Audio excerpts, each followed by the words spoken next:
സാധാരണ എല്ലാവരും പച്ച ഓമക്ക കെട്ടിക്കഴിഞ്ഞാൽ ഒന്നി തോരൻ വെക്കും അല്ലെ കറി വെക്കും. പക്ഷെ ഇതൊന്നും അല്ലാത്ത ഒരു വെറൈറ്റി പരിപാടി ഇതേ കണ്ടു.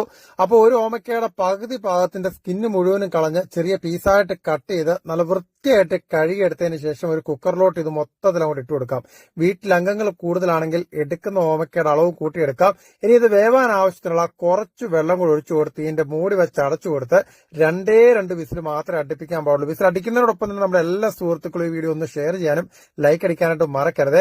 ഇനി ഇതിന്റെ പ്രഷർ മുഴുവനും പോയി തണുത്തു വന്നിട്ട് ഇത് മിക്സിയുടെ ജാറിനകത്തിലോട്ട് ഇത് മുഴുവനായിട്ട് ഇതുപോലെ അങ്ങോട്ട് കോരിയിട്ട് അങ്ങോട്ട് കൊടുക്കുകയാണ്. പത്തനംതിട്ടയിൽ ഇത് ഓമയ്ക്കാണെങ്കിൽ പല ജില്ലകളിലും പല പേരിലാണ് അറിയപ്പെടുന്നത്. അപ്പൊ നിങ്ങളുടെ നാട്ടിൽ പറയുന്ന പേര് എന്തായാലും ഒന്ന് കമന്റായിട്ട് ഇടാൻ മറക്കരുത്. ഇവിടെ തന്നെ കുറച്ച് അണ്ടിപ്പരിപ്പും 5-6 ഏലക്കയും 2 ടേബിൾ സ്പൂൺ പഞ്ചസാരയും പിന്നെ തിളപ്പിച്ചാറി നല്ലതുപോലെ തണുത്തിട്ടുള്ള പാല് കൂടി ഒഴിച്ചു കൊടുക്കുന്നുണ്ട്. എന്നിട്ട് ഇത് നല്ലതുപോലെ അങ്ങോട്ട് ബ്ലെൻഡ് ചെയ്തെടുത്ത് കഴിയുമ്പോഴത്തേക്കിന് എന്താന്ന് വെക്കേ ഒട്ടും പ്രതീക്ഷിക്കാത്ത നല്ല കിടിലൻ ടേസ്റ്റ് ഉള്ള ഒരു ജ്യൂസ് അങ്ങോട്ട് റെഡി ആയിട്ട് വരും. എന്റെ പൊന്നോ, ഇതൊന്ന് കുടിച്ചു നോക്കണേ.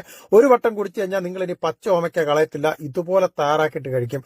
ഒരു വെറൈറ്റി ആയിട്ടുള്ള ഒരു ജ്യൂസാണ് പച്ച പപ്പായയുടെ ജ്യൂസ്. അപ്പൊ എല്ലാവരും ഒന്ന് തയ്യാറാക്കി നോക്കുക. ഈ വെറൈറ്റി വീഡിയോ ഇഷ്ടപ്പെട്ടാൽ ആദ്യം പറഞ്ഞിട്ട് തന്നെ ലൈക്ക് ചെയ്യാനും ഷെയർ ചെയ്യാനും നിങ്ങളുടെ വിലയേറിയ അഭിപ്രായങ്ങൾ കമന്റ് ഇടാനായിട്ട് മറക്കരുത്. നല്ലൊരു കിടിലൻ കിടുക്കാച്ചി വീഡിയോസുമായിട്ട് നമുക്ക് അടുത്ത ദിവസം കണ്ടുമുട്ടാം. നിങ്ങളുടെ സ്വന്തം Lijo Mallassery, now signing out. Download ShareChat.